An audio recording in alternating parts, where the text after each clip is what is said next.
proses purifikasi protein, yaitu capture.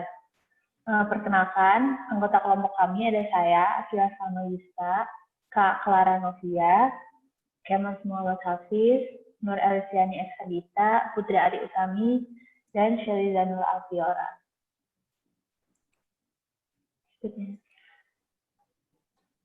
Outline presentasi hari ini adalah yang pertama definisi dari capture, tujuan dilakukan capture, metode dari capture, aplikasinya, serta kesimpulan.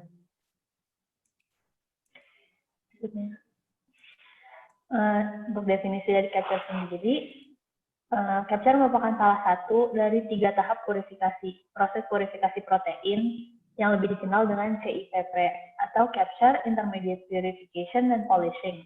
Capture sendiri merupakan tahapan isolasi, konsentrasi, dan stabilisasi dari target sampel protein. Intermediate purification merupakan pemisahan sebagian besar kontaminan, dan polishing merupakan peningkatan kemurnian akhir dari protein. Berikutnya.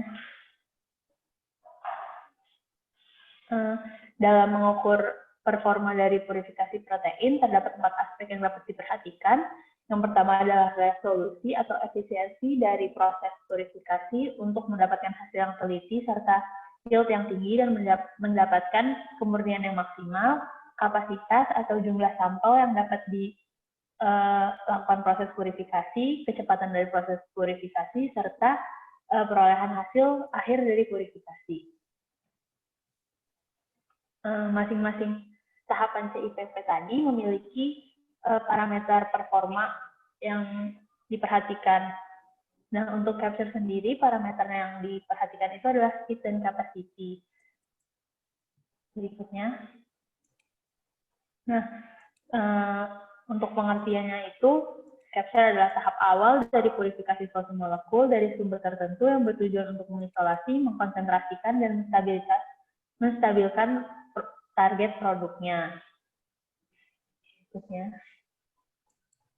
Berikutnya akan dijelaskan tujuan dari protein yang akan dijelaskan oleh teman saya.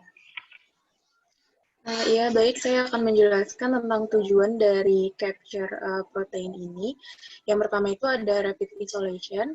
Nah, jadi untuk mengisolasi protein target, sebenarnya rapid isolation ini tujuannya adalah untuk mengisolasi protein target itu dengan lebih cepat dari crude sampelnya dan juga mengisolasi dari kontaminan utama, yaitu seperti protease dan glikosidase. Nah, di sini kecepatan tinggi juga dapat mengurangi waktu dari penggunaan sampel, sehingga dapat menghindari proteolisis atau efek lainnya yang dapat merusak kualitas dari protein target. Next. Kemudian tujuan yang kedua adalah untuk memperoleh produk yang stabil, di mana stabilitas protein ini dalam tahap capture ini harus diperhatikan. Dengan salah satunya itu kita mengetahui tentang stability window dari protein target maupun kontaminan yang kita tangani seperti itu. Nah, hal ini bertujuan untuk menghindari inaktivasi irreversibel dari protein target. Dan selanjutnya adalah untuk memperoleh konsentrasi yang tinggi dari protein yang akan kita dapatkan seperti itu. Nah, dalam tahap capture ini pemilihan teknik isolasi dapat mengikat protein target dengan lebih kuat dan mengikat kontaminan yang lebih sedikit seperti itu. Jadi lebih difokuskan kepada pengikatan protein target yang lebih kuat. Sehingga hal ini dapat meningkatkan selektivitas dan kapasitas protein target yang didapatkan. Nah, di mana tadi sebelumnya di key parameternya itu kan kita ingin mendapatkan berfokus di speed dan kapasitas seperti itu. Nah, sehingga digunakanlah teknik-teknik yang memiliki selektivitas yang tinggi, sehingga kapasitas protein target yang didapatkan itu bisa lebih besar. Next. Nah, kemudian ini adalah beberapa opsi dari teknik protein capture. Nah, di sini ada ion exchange chromatography, kemudian ada hydrophobicity chromatography, dan affinity chromatography. Nah, di mana yang pertama itu dia memiliki high resolution, kemudian juga memenuhi kedua parameter yang kita tuju, yaitu high capacity dan high speed. Dan juga HIC juga memiliki memenuhi dua parameter ini, dia good capacity dan juga high speed, dan affinity chromatography juga memenuhi dengan key parameter yang kita tuju, yaitu high capacity dan juga high speed. Kemudian selanjutnya akan dijelaskan oleh rekan saya. Ya, berikutnya saya Putri akan menjelaskan tentang hydrophobic interaction chromatography. HIC ini digunakan untuk memisahkan protein dengan prinsip perbedaan hidrofobisitas permukaan dengan memanfaatkan interaksi reversibel antara protein dan permukaan hidrofobik dari media HIC. Interaksi protein hidrofobik dan medium HIC dipengaruhi secara signifikan dengan perbedaan garam tertentu dalam running buffer. Konsentrasi garam yang tinggi akan meningkatkan interaksi tersebut. Pada kekuatan ion yang tinggi, protein atau enzim akan terikat kuat pada matriks melalui interaksi hidrofobik. HIC ini sangat cocok untuk sampel yang diindapkan menggunakan amonium sulfat atau dielusi dalam konsentrasi garam yang tinggi. Dan HIC ini dapat menjadi langkah pemurnian lanjut setelah pengendapan amonium sulfat atau setelah elusi garam tinggi selama kromatografi penukaran ion atau IEX.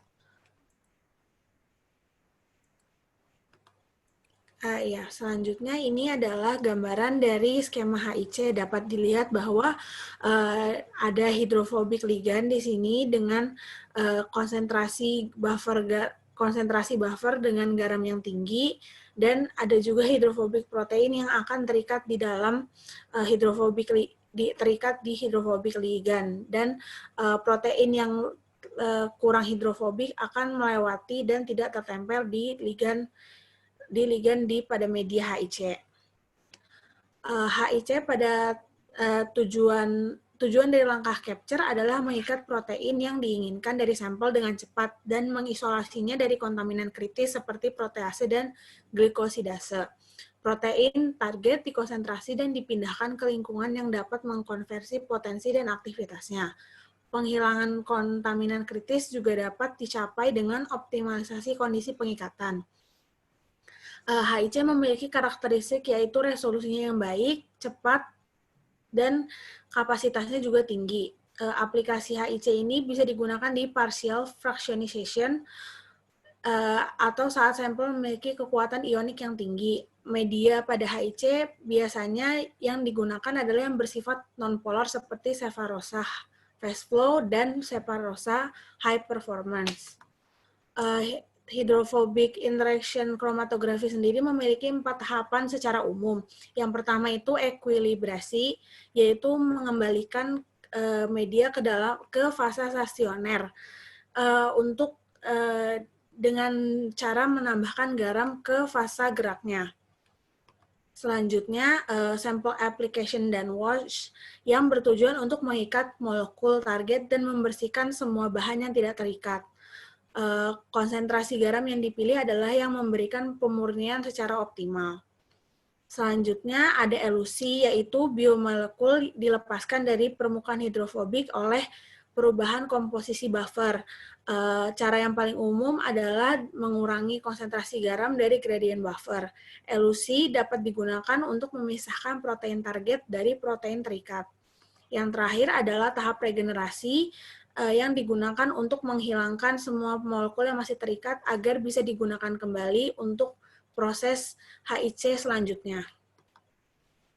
Ada beberapa faktor penting yang mempengaruhi interaksi hidrofobik ada ligan, yaitu jenis ligannya akan menentukan absorpsi dari protein. Matriks yang paling sering digunakan adalah matriks karbohidrat hidrofilik, dan derajat selanjutnya derajat substitusi, yaitu kapasitas pengikatan protein meningkat dengan peningkatan derajat substitusi dari ligan immobilized. 3 faktor yang terakhir yaitu suhu, afinitas interaksi hidrofobik meningkat seiring dengan meningkatnya suhu. Suhu juga akan mempengaruhi struktur protein, kelarutan, dan interaksi dengan matriks HIC. Derajat keasaman atau pH biasanya fase gerak dari HIC terjadi dalam pH netral 5-7. Secara umum, kekuatan interaksi protein dan medium menurun dengan meningkatnya pH. Dan yang terakhir ada konsentrasi garam. Penambahan garam ke equilibration buffer dan sampel meningkatkan interaksi ligan protein di HIC. Saat konsentrasi garam meningkat, maka jumlah protein yang terikat juga ikut meningkat. Selanjutnya akan dibahas oleh teman saya. Baik, selanjutnya saya akan menjelaskan tentang affinity chromatografi.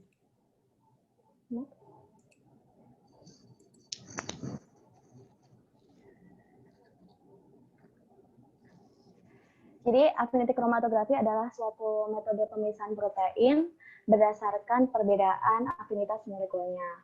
Afinitas adalah sejauh mana suatu substansi atau molekul cenderung ingin berikatan satu dengan yang lainnya.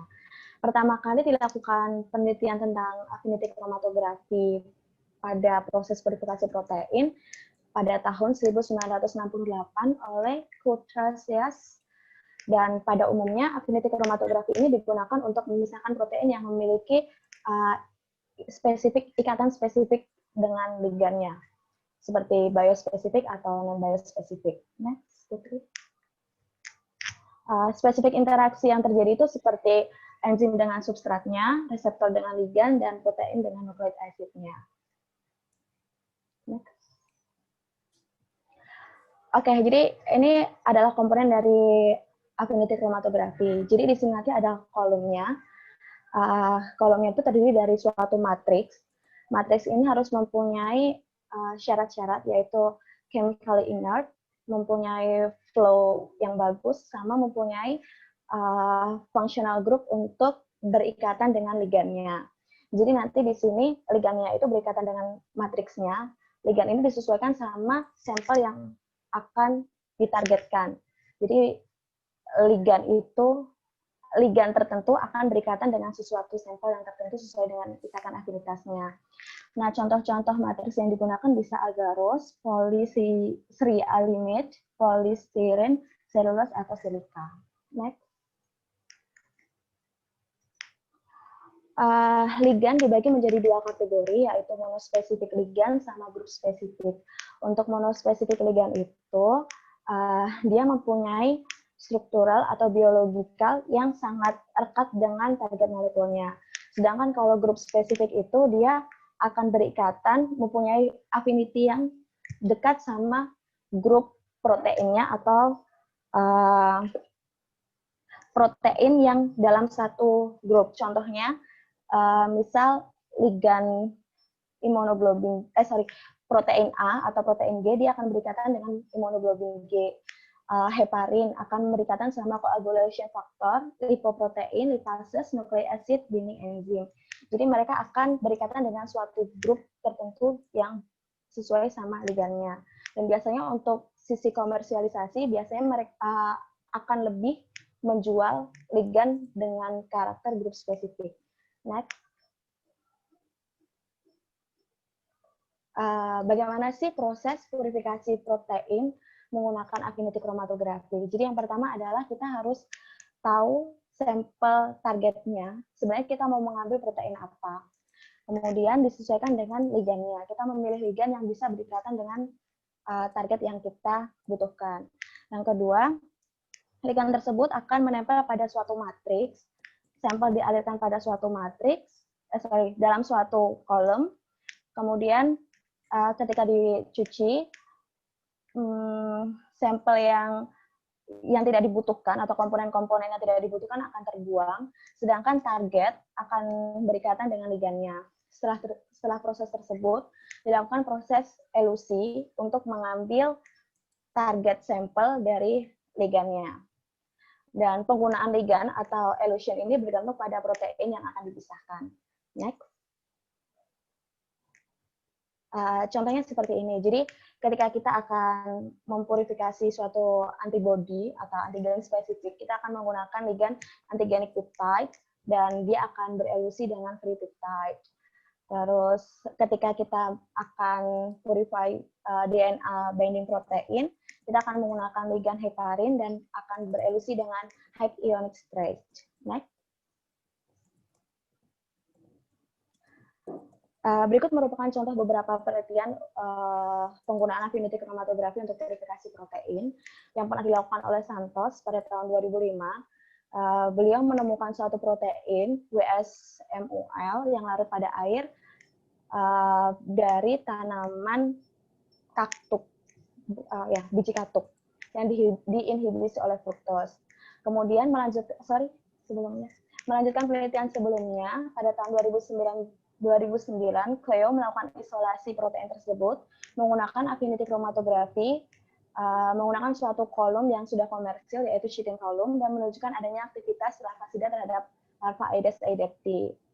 Kemudian Optis juga telah melakukan verifikasi H1N1, suatu virus influenza A, pada suatu sel dengan matriks FELC, dan terdapat di dalamnya ligan ILC sama IEL. Next. Berikut merupakan contoh komunikasi proses verifikasi dengan metode affinity chromatografi. Jadi biasanya affinity chromatografi ini di tahap awal tergantung parameter kemurnian purifikasi protein yang diinginkan. Bisa hanya menggunakan affinity chromatografi, atau setelah menggunakan affinity chromatografi dilanjutkan dengan proses size exclusion chromatografi atau ion exchange chromatografi. Bisa juga 3 tahap capture, intermediate, polishing. Capture menggunakan affinity chromatografi, intermediate-nya menggunakan ion exchange chromatografi, kemudian polishing-nya menggunakan size exclusion chromatografi, tergantung dari tingkat kemurnian yang diinginkan. Next. Jadi ini contoh video yang bisa dilihat proses dari affinity chromatografi.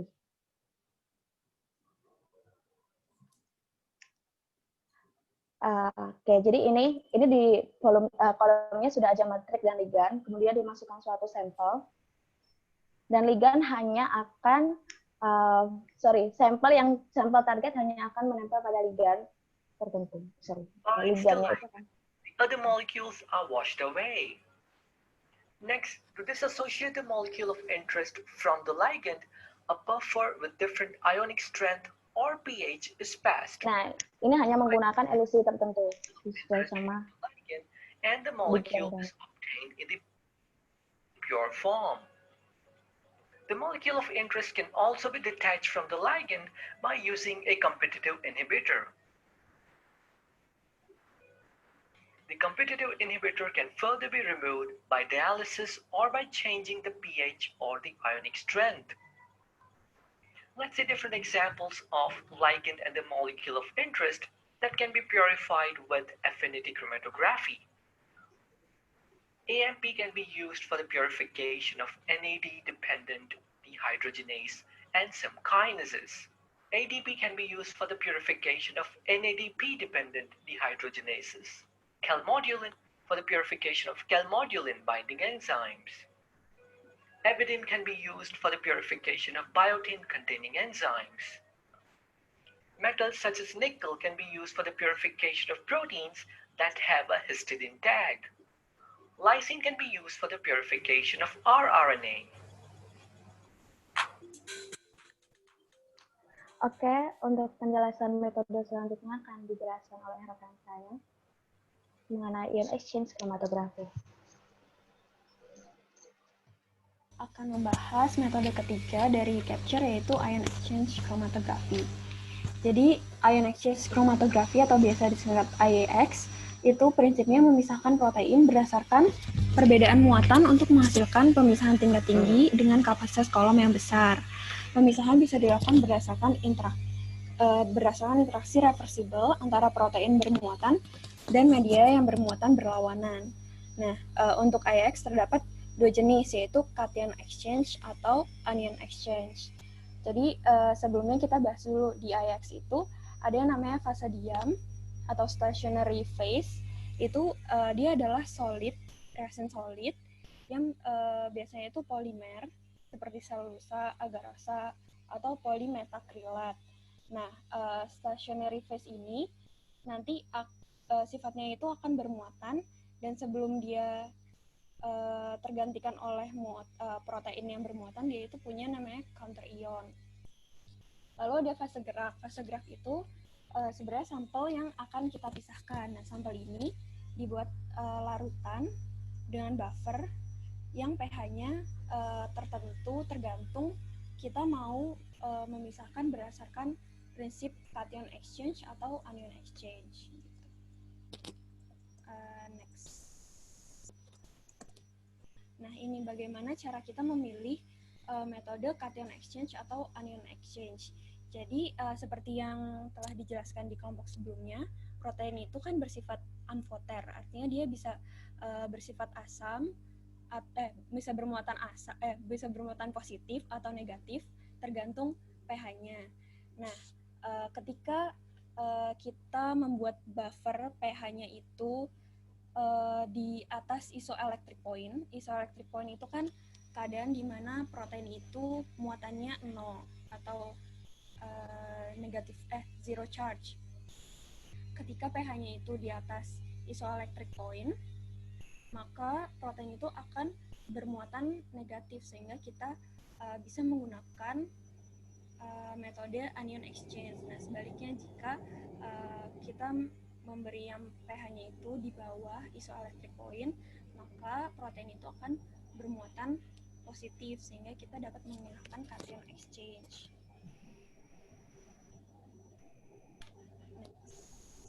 Nah, ini tipikal bahan yang digunakan pada anion exchange atau cation exchange. Next. Nah, tahapannya hampir sama seperti pada HIC. Pertama, ada tahap ekuilibriasi, yaitu tahapan di mana kita menyiapkan kolom untuk kondisi awal yang diinginkan. Kemudian, yang kedua adalah sample application and wash. Jadi pada tahap ini akan terjadi ikatan antara molekul target dan molekul yang bukan target akan tidak terikat di kolom resinnya itu. Kemudian ada tahapan elusi. Di sini biomolekul secara bertahap dilepaskan dari penukar ionik dengan mengubah komposisi buffer, dan tahap regenerasi, yaitu pelepasan semua molekul yang masih terikat agar kolomnya bisa digunakan kembali. Next. Jadi ini salah satu contoh metode elusi, yaitu kita mengubah pH-nya. Misalnya di sini kita punya ini cation exchange.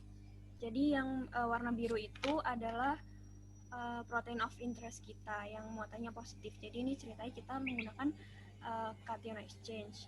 Nah, ketika kita menambahkan larutan pH yang sama dengan isoelectric point-nya protein kita, nanti protein kita ini akan lepas dari resinnya karena perubahan pH tadi, gitu, sehingga protein of interest kita atau protein yang kita inginkan itu bisa terpisahkan. Next.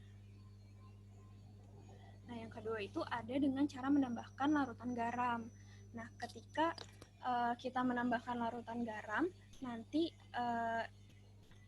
larutan garam itu